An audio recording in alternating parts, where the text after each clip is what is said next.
Hi, I'm Samuel Whitehill. I'm auditioning for the role of Norman.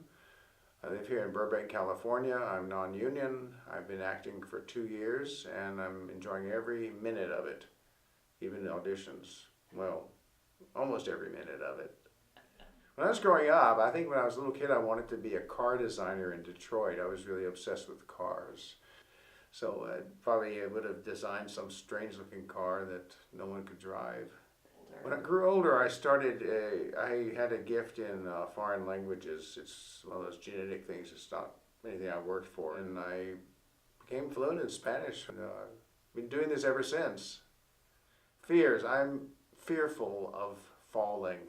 I don't like going on ladders or climbing onto a roof. I hope that this movie doesn't have anything like rope climbing or cliff hanging, but I'll try anyway. What the heck? I'll get a double.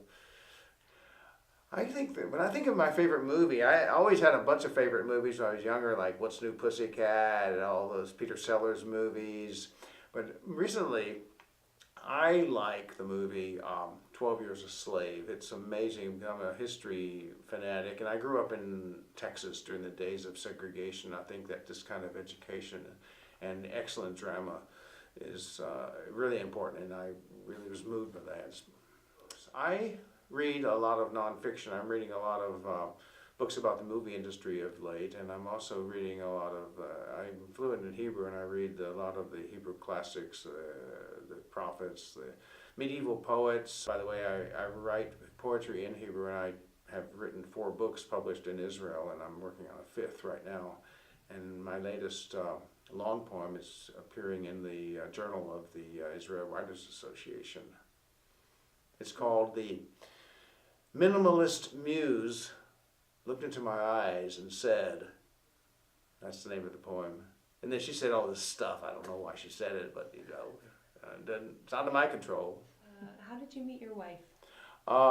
This is back in the University of Texas at Austin. She was undergraduate, and we were at the Hillel Foundation. It was the Jewish Center. And she had the Torah scroll open, and I said, "You could read that?" She said, "Yeah, well, I could teach you." And so she taught me, and we got married, and now we've been married almost 40 years. Okay. Oh, my family. Well, my wife and I have 4 kids, all of whom are adults, all of whom are wonderful people who are very kind to each other, who are excellent parents. I have a son who's an architect up in Massachusetts, and his wife is a fundraiser for Smith College. They have twin daughters, age 5, will be 6 in April. And I have another son in New York City, where he lives in North Jersey, and he's a lawyer specializing in intellectual property. His wife, Katie, is a second-year medical student at Rutgers, and they have 2 little boys in the 1st grade. I have twin grandsons and twin granddaughters. And I have 2 daughters here in the LA area.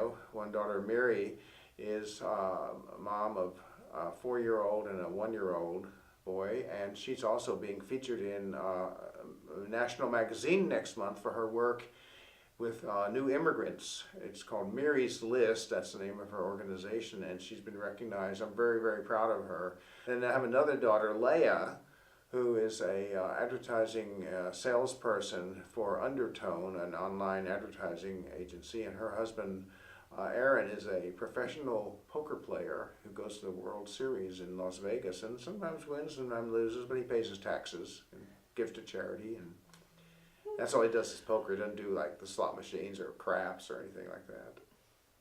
I like to remember me as somebody who was kind and funny and who wanted them to really realize their potential, and someone who knew that it's important to live your own dream and not to live other people's dreams or other people's ambitions for you. And it's taken me a while to learn this. I started acting 2 years ago. I should have done it maybe several decades ago, but I did something else. I was a lawyer, and I'm not sure I was the best lawyer. I'm still a lawyer, but I haven't been disbarred yet, Texas bar, and also as a member of the District of Columbia bar for a while. But that has nothing to do with what I want my grandchildren to remember me as. I don't remember me as a lawyer. I remember me as a funny granddad who was witty and who brought out the best in them.